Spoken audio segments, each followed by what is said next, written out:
तमिलनाडु के मुख्यमंत्री MK. Stalin का हिंदी भाषा का विरोध करने का मामला लगातार तूल पकड़ता जा रहा है। बीजेपी पूरी तरीके से हमलावर है। इसी पर खास बातचीत करने के लिए हमारे साथ बीजेपी के राष्ट्रीय उपाध्यक्ष और राज्यसभा सांसद डॉक्टर लक्ष्मीकांत वाजपेयी हैं। डॉक्टर साहब, एम.के. स्टालिन कह रहे हैं कि हिंदी मंजूर नहीं।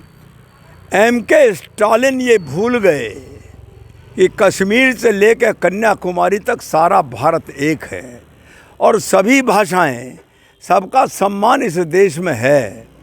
हिंदी केवल उत्तर भारत की भाषा नहीं है, आज हिंदी भाषी देश के प्रत्येक राज्य में मिलेंगे।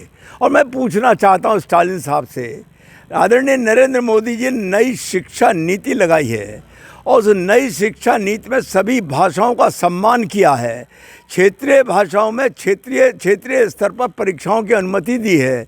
और आदरणीय अमित शाह जी ने सबसे बड़ी बात ये कही है कि जहाँ जहाँ पर टेक्निकल एजुकेशन कॉलेज होंगे, चाहे वो मेडिकल के हों, चाहे इंजीनियरिंग के हों या किसी विषय के हों, वहाँ पर जो भाषा प्रमुखता से होगी उसी भाषा में उसके एंट्रेंस टेस्ट होंगे और उसी भाषा में वो परीक्षा उसको देनी पड़ेगी और पास होकर जाएगा। यानी कोई MBBS डॉक्टर चेन्नई से तमिल भाषा के बिना नहीं जाएगा और तमिल भाषा का पढ़ा हुआ होगा। आंध्र प्रदेश में तेलुगु भाषा में पढ़ा हुआ होगा। इसलिए राष्ट्रीय शिक्षा नीति 2020 के लागू होने के बाद इस प्रकार का विषय उठाना मानसिक दिवालियेपन का प्रतीक है स्टालिन जी। और देश के हिस्से हो, भारत माता को जय करो और हिंदी सहित देश की सभी क्षेत्रीय भाषाओं का सम्मान करो। लगातार वो अपने बयान पर कायम है। कभी कुछ कह रहे हैं हम लागू नहीं होने देने के, हमें मंजूर नहीं है, ज़बरदस्ती हम पे थोपी जा रही है। इस तरह के शब्द, क्या लगता है कि पीछे कुछ और कहानी चल रही है? भारतीय जनता पार्टी की सरकार कभी किसी पर जबरिया नहीं थोपती। आदरणीय अमित शाह जी ने जब ये कहा कि MBBS इंजीनियरिंग की पढ़ाई क्षेत्रीय भाषाओं में होगी, परीक्षा क्षेत्रीय भाषा में होगी, तो इसका अर्थ क्या है? थोपना नहीं। सबका सम्मान, सबको अपनी अपनी भाषा में अपनी क्षमता और योग्यता प्रदर्शित करने का अवसर, ऐसा भारतीय जनता पार्टी के माननीय गृह मंत्री अमित शाह जी ने दिया है। डॉक्टर साहब, आखिरी सवाल मेरे है कि कुंभ का समापन हो गया, एक रिकॉर्ड एक तरीके से बना है और उसके बाद भी आप देख रहे हैं कि अखिलेश यादव तरह तरह के जो बयान हैं वो दे रहे हैं।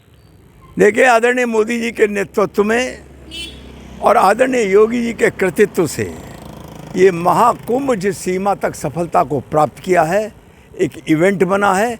कश्मीर से लेकर कन्याकुमारी तक ही नहीं, देश संसार का कोई राज्य नहीं होगा जहाँ से कोई एक व्यक्ति ना आया हो।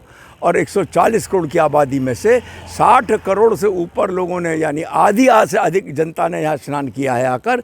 तब इस तरह की बात अखिलेश यादव को कहना, मैं एक बात कहना चाहता हूँ अखिलेश जी से, अखिलेश जी बौखलाओ मत। अभी तो उत्तर प्रदेश में 37 सांसद लिए बैठे हो, भविष्य के लिए कम से कम इतने नाम है तो सम्मानजनक तो आ जाएं। इस तरह का व्यवहार करो और अगर कुंभ सनातन भारत के धर्मों के प्रति विपरीत रुख रखोगे तो जनता तुम्हें कहीं का नहीं छोड़ेगी। ठीक है, बहुत बहुत शुक्रिया। तो देखिए, राज्यसभा सांसद डॉक्टर लक्ष्मीकांत वाजपेयी हैं, किस तरीके से स्टालिन को, जो तमिलनाडु के मुख्यमंत्री हैं, उनको नसीहत भी दी है, निशाने पर भी लिया है और अखिलेश यादव को भी सीधी सीधी उन्होंने चेतावनी दे दी है कि सनातन धर्म पर कुछ कहने से पहले सोच ले, आगे 2027 आने वाला है।